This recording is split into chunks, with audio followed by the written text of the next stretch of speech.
girls with their nails done now.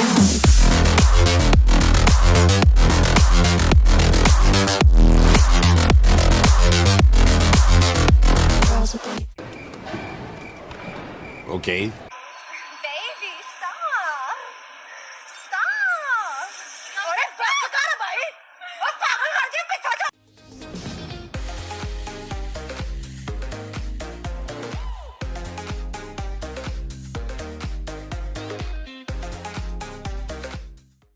The Prashant Verma cinematic universe is something that people should get excited for, as the man has every intention to look at Indian mythology and history and set these superheroes in the modern day world. A true celebration of what can be termed as Indian stories presented with modern and relevant context, but what's something that has become the norm on the internet is going leaps and bounds beyond what is presented in front of the naked eye, and flinging terms like masterpiece and earth-shattering visuals and never seen before, even with the most basic concepts of filmmaking. When I saw the HanuMan teaser, I was really impressed and admired the vision of Prashant Verma due to several reasons. By the way, I have to preface this by saying that the internet was hilarious yesterday, as I pointed out that it is admirable that the movie has been made on a budget of 12 crores, as that was the only figure floating around, and the internet did what it does best and kept on changing the budget on the Wikipedia page that went from 120 crores to 1000 crores to my favorite at one point of time, 2 rupees as stated by KRK.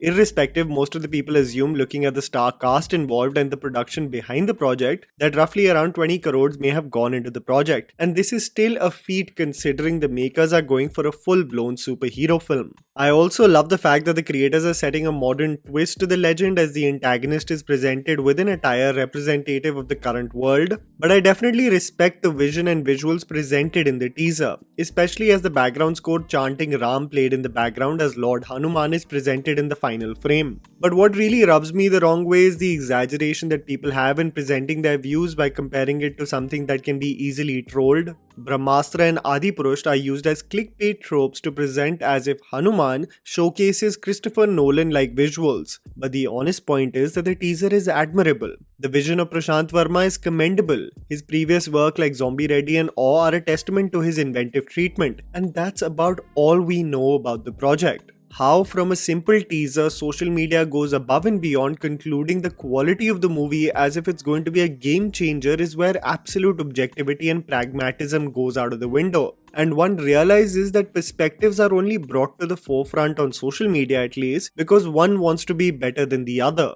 You very well know that if this was a solely Hindi project, it would have got trolled also for borrowing frames like these ones from popular movies. Admiration for what they can produce is one thing, but going out of your way to talk as if you saw something never seen before is an absolute stretch. I'm looking forward to how this film and its storyline transpires, as beyond the visuals, I hope the screenplay really delivers an engaging watch. And as I was finishing up my thoughts regarding HanuMan, the teaser of Bholaa dropped and got me slightly worried. Drishyam 2 was a lightning in a bottle for Ajay Devgan. You've got a sequel to a Malayalam film that went straight to digital during the pandemic, did not get dubbed in Hindi, and was not freely available on any platform. This and the popularity of the first installment really made people interested on Vijay Salgaonkar and how his family gets away with murder without having any context of the world built by Jeetu Joseph and George Kutti. The recreation of the same environment and reception is almost next to impossible, especially when you're looking at making another remake that is not only popular within the Hindi market but is still relevant in a joint universe and is in development with other installments. Kaithi, starring Karthi, accounted for an extremely engaging and entertaining thriller that is connected with the LKU or the Lokesh Kanagraj universe and was skillfully integrated in Vikram. Just to see the popularity of the film beyond the Tamil Nadu region and Ajay Devgan taking up the mammoth task of making it a unique experience really does put the pressure on him. I really do feel that Ajay Devgan, the director, still has the best to show us, and the inclusion of Tabu in the storyline makes me believe that Ajay is really going to explore the origin story of the character, which Lokesh is probably going to expand upon in Kaithi 2, and will present several changes in the journey rather than being a scene-to-scene remake. I won't lie that the ultimate action sequence presented beyond the physics-defying stunt really accounted for an exhilarating moment from the otherwise set-up-like treatment in the teaser. I consider Ajay Devgan to be the underdog among the stars, who really did get validation this year after 2 underwhelming commercial projects. But I'm slightly worried about the remake of Kaithi just because of the fandom that exists for the film, with the plans of its extension being executed by Lokesh Kanagraj already.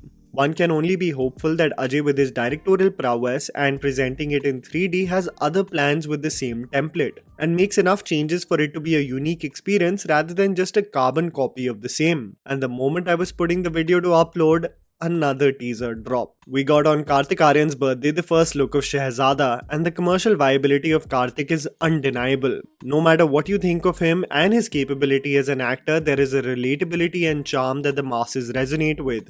And it leads to the crazy footfalls in cinema halls. He is taking up the mammoth task of what Allu Arjun did so effortlessly with the Telugu film, and just knowing the popularity of that film, it makes me believe that this is even tougher than Bholaa to create an impression on a national scale, because this is just not an action entertainer but a comedy film that often gets lost in translation. But you've got a guy who's at the prime of his game, his movie is releasing on Valentine's Day, and he has mastered the genre of mass entertainers, so who am I kidding? An action entertainer with comedy, a spunky and entertaining approach to the same by Kartik in his best form may work wonders for the film, but I'm really skeptical as everyone loved Allu Arjun so much that it's tough to forget about what he brought to Bantu and his escapades, and most importantly, I've never fully loved a Rohit Dhawan directed film, so that has my red flags at its peak. The remakes at one point of time have to fully come to a stop. But as someone very wisely told me regarding box office reception and the love that films get, no one really knows anything, so it's best to leave the speculation at bay. What I am worried about is that if Bhedia fails to create an impression despite being entertaining, then probably Hindi films and producers are going to stick to remakes, and you can't blame them for the same. And that was the video, guys. Write down in the comments below what you thought about the teasers that dropped since yesterday. Please don't forget to follow me on Instagram, the handle's right in front of you. Follow me at JammyPants4. Also, please support us by smashing the like button and subscribing to our channel for weekly content ahead. Thank you for watching.